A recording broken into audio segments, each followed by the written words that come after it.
இன்றையிலிருந்து தொடர்ந்து 5 நாட்கள் மிக முக்கியமான நிகழ்ச்சிகள் நடைபெற இருக்கு. அதை பற்றி இந்த வீடியோல நான் சொல்ல போறேன். அதே நேரத்தில் அண்ணன் ராசா அவர்கள் அப்படின்னு நச்சுன்னு கேள்விகளை கேட்டு அனுப்பிச்சு வச்சா, அந்த பக்கம் இருந்து அண்ணன் உதயநிதி அவர்கள் நேற்று அவர் பங்கத்துக்கு சம்பவம் பண்ணியிருக்காரு.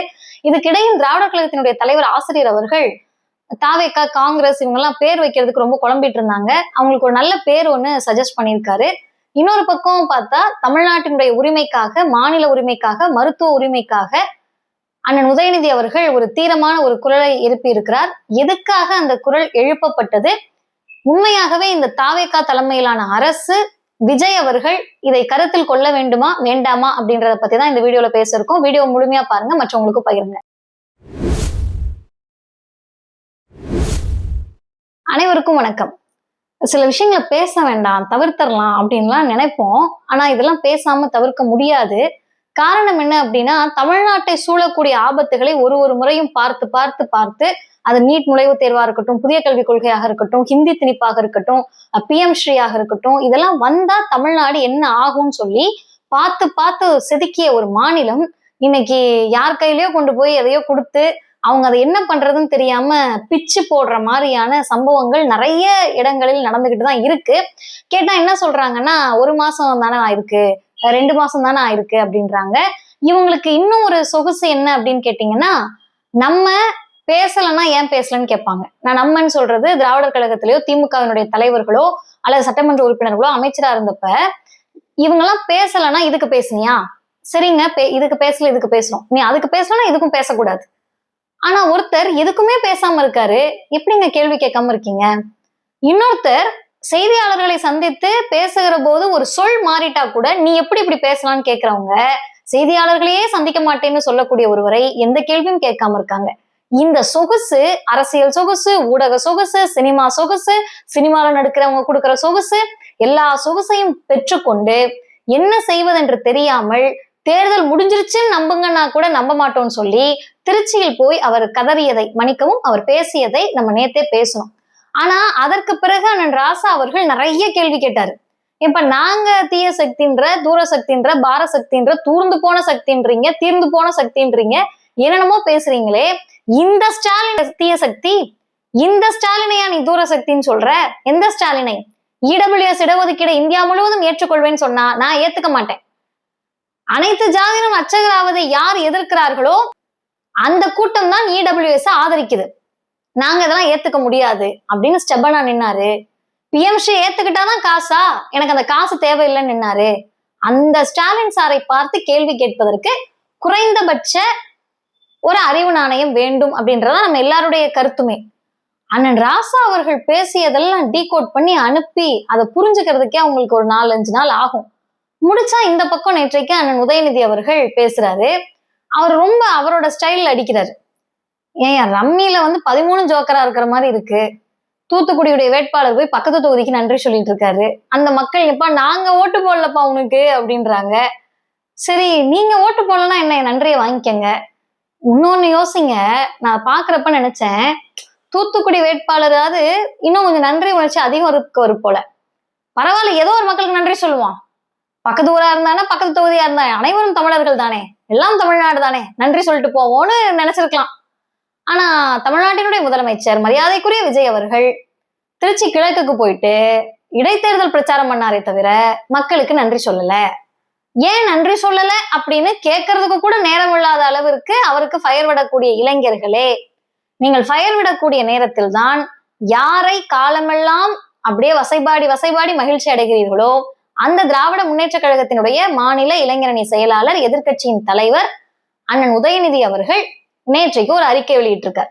அந்த அறிக்கை என்னன்னு கேட்டீங்கன்னா, சூப்பர் ஸ்பெஷாலிட்டி என்று சொல்லக்கூடிய உயர் மருத்துவ படிப்புக்கான இடங்கள், புரியும்னு நினைக்கிறேன், புரிஞ்சுக்க முடிஞ்சவங்க கொஞ்சம் கேட்கலாம். உயர் மருத்துவ படிப்புக்கான இடங்களை மத்திய தொகுப்புக்கு, அதாவது ஒன்றிய தொகுப்புக்கு உச்சநீதிமன்றம் தாரை வார்த்திருக்கிறது. இது என்ன கதை அப்படின்னு கேட்டீங்கன்னா, மொத்தம் இருக்கக்கூடிய 430 இடங்களில் 215 இடங்கள் ஏற்கனவே அரசு மருத்துவர்களாக தமிழ்நாட்டில் வேலை செய்யக்கூடியவர்களுக்கு முன்னுரிமை அளித்து அந்த இடங்கள் ஒதுக்கப்படும். இதுல 63 இடங்களை ஒதுக்கி விட்டார்கள் ஃபர்ஸ்ட் கவுன்சிலிங்ல. அதற்கு அடுத்து நடைபெற வேண்டிய அந்த கவுன்சிலிங்ல 152 இடங்கள் நிரப்பப்படாமல் இருந்துச்சு. இந்த 152 இடங்களுக்கு கவுன்சிலிங் வர்றதுக்குள்ளேயே உச்சநீதிமன்றத்துக்கு ஒரு வழக்கு போது அந்த வழக்கின் அடிப்படையில் இந்த 152 இடங்களையும் ஒன்றிய தொகுப்புக்கு கொடுக்கணும்னு கேஸ் ஃபைல் பண்றாங்க. இதில் திராவிட முன்னேற்ற கழகம் ஆட்சியில் இருந்த போது தமிழ்நாட்டினுடைய முதலமைச்சராக முத்துவேல் கருணாநிதி ஸ்டாலின் அவர்கள் அவருடைய தமிழ்நாடு அரசு வழக்கறிஞர்கள் மிக தெளிவாக வழக்காடி 152 இடங்களை ஒன்றிய அரசுக்கு தாரை வார்க்காமல் ஒன்றிய தொகுப்புக்கு செல்லாமல் பாதுகாத்து வச்சிருந்தாங்க. இதெல்லாம் ஏப்ரல் மாசம். திரும்ப மே மாதத்தில் அந்த வழக்கு வருகிற போது தற்போது இருக்கக்கூடிய தாவேகா தலைமையிலான அரசு இதை எந்த இடத்துல கோட்டை விட்டாங்க நமக்கு தெரியல. ஏன்னா அவங்களுக்கு கோட்டு பிரச்சனை தான் பெரிய பிரச்சனை இருக்கே தவிர கோட்டை விடுறது பிரச்சனையா இருக்கிறது இல்ல. 152 இடங்களை உச்சநீதிமன்றம் ஒன்றிய தொகுப்புக்கு தாரை வார்த்து விட்டது, எடுத்துக்கலாம்னு சொல்லிட்டாங்க. இப்ப இதை எதிர்த்து நீங்க போராடணும், மறுசீராய்வு மனுவை உச்சநீதிமன்றத்தில் கொடுக்கணும். இந்த கேஸ்ல எப்படியாவது நம்முடைய தமிழ்நாட்டினுடைய மாநில உரிமையை, மருத்துவ உரிமையை, சுகாதார கட்டமைப்பை, நம்முடைய மருத்துவர்களுக்கான இடத்தை தாரை வார்க்காமல் தடுக்கணும் அப்படின்னு எதிர்கட்சி தலைவராக அண்ணன் உதயநிதி ஸ்டாலின் அவர்கள் நேற்றைக்கு ஒரு அறிக்கை வெளியிட்டு இருக்கிறார். திடுதிப்புன்னு பார்த்தா எல்லாமே நம்ம சொல்லிதானே செய்வாங்க. நேற்றை கூட அண்ணன் சொன்னாரு, திருச்சி கிழக்குக்கு போய் நன்றி சொல்லுங்கன்னு நம்ம சொன்னோன்னு போறாரு. இதை சொன்ன உடனே இன்றைக்கு அமைச்சர் அருண்ராஜ் அவர்கள் நாங்க ரிவ்யூ பெட்டிஷன் எல்லாம் போட்டிருக்கோம் அப்படின்றாங்க. ஒண்ணு மட்டும் தெரிஞ்சுக்கங்க, பிரச்சனை வந்த பிறகு அதற்கான முடிவை எடுப்பது என்பது ஒரு வகை. தமிழ்நாட்டுக்கு பிரச்சனை வரபோதுன்னு தெரிஞ்ச உடனே அதை தடுத்து நிறுத்துவது மிகப்பெரிய விஷயம். பிரச்சனை வர்றதுக்கு முன்னாடியே அதை தடுத்து நின்று தடுப்பாட்டம் ஆடி ஆடிதான் தமிழ்நாடு காப்பாற்றப்பட்டது. அதை மக்கள் நிச்சயம் உணர்வார்கள். இதுக்கு இடையில தான் இவ்வளோ பிரச்சனை நடந்துகிட்டு இருக்கப்ப சைட்ல வழக்கம் போல நாங்க கோளாறு தான் பண்ணுவோம், கோளாறு மட்டும்தான் பண்ணுவோம்னு காங்கிரஸ் ராஜ்யசபால ஒரு எம்பி சீட் மரியாதைக்குரிய பிரவீன் சக்கரவர்த்தி அவர்கள் எதற்காக மூச்சு முட்ட முட்ட முட்ட என்னென்னத்தையோ பேசினாரோ அவர் தனக்கான இடத்தை தக்க வைத்துக் கொண்டார். இதுக்கு இடையில என்னன்னா, பேரு வச்சியே சோறு வச்சியா அப்படின்ற மாதிரி சோறும் வைக்கல, மாநில உரிமைகளுக்காக குரல் கொடுக்கறதும் இல்ல, ஒன்றிய அரசு எடுத்து கேள்வி கேட்கறதும் கிடையாது, பிஜேபின்னு பேசுறதும் கிடையாது. நாடாளுமன்றத்துக்குள்ள தாவேக்கா உள்ள போனா இதுக்கெல்லாம் சூழல் வரும். நமக்கு கேள்வி கேட்க முடியாது, கேள்வி கேட்க தைரியம் இல்ல. கேள்வி கேட்காம தமிழ்நாட்டு பக்கம் வந்தோம்னா நீ ஏன் கேள்வி கேட்கலன்னு இங்க இருக்கிறவங்க கேட்பாங்க, ஓட்டு போட்ட மக்களே கேட்பாங்க. இப்ப என்ன பண்ணலாம், போயிட்டு வாங்க காங்கிரஸ், நீங்க வழக்கம் போல எப்பயும் தானே கேள்வி கேட்க மாட்டீங்கன்னா போயிட்டு வாங்க காங்கிரஸ்னு அனுப்பி வச்சுட்டா அவர் போய் கேள்வி கேட்டாலும் இங்க ஒண்ணும் இல்ல, கேள்வி கேட்கலனாலும் ஒண்ணும் இல்ல. அவர்கள் எதை அடைய விரும்பினார்களோ அதை தக்க வைத்துக் கொண்டார்கள். இப்ப என்ன உங்களுக்கு பிரச்சனை வந்திருக்குன்னா, பேரு வைக்கணுமே. தாவேகாவுக்கும் காங்கிரசுக்கும் இருக்கக்கூடிய அந்த உறவு, இந்தியா கூட்டணின்ற ஒரு மிகப்பெரிய கட்டமைப்பை பாசிச சக்திகளுக்கு எதிராக, பிஜேபிக்கு எதிராக, RSSக்கு எதிராக கட்டமைத்து ஒரு மதச்சார்பற்ற தன்மையோடு இந்த இந்தியா கூட்டணி செயல்பட வேண்டும் அப்படின்றதுக்கான அச்சாணியாக திகழ்ந்தவர் தமிழ்நாட்டினுடைய முன்னாள் முதலமைச்சர் முத்துவேல் கருணாநிதி ஸ்டாலின்றதை காங்கிரஸே மறுக்க முடியாது. அத்தனை செய்து தொடர்ந்து அந்த கூட்டங்களை வழிநடத்தக்கூடிய இடத்தில் இருந்தவர்கள் மிக தெளிவாக ஒரு முடிவெடுத்து இவ்வளவு துரோகம் செய்த காங்கிரஸ் கூட்டக்கூடிய ஜூன் 8ஆம் தேதி இந்தியா கூட்டணியினுடைய கூட்டத்துக்கு நாங்க போகலன்ட்டாங்க. அப்ப புது பேர் வைக்கணும்ல. திமுக இருந்த இந்தியா கூட்டணி, இப்ப தாவேகா காங்கிரஸ் எல்லாம் இருக்காங்கன்னா இதுக்கு ஒரு கூட்டணிக்கு ஒரு பேர் வைக்கணுமா? தமிழ்நாடு அளவில் என்ன பேர் வைக்கிறது?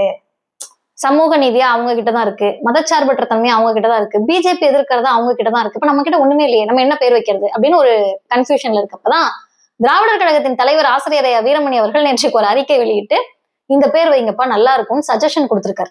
ஏன்னா பாவம் காங்கிரஸுக்கு வேற கவலை இல்ல, பேர் வைக்கிற கவலை தானே.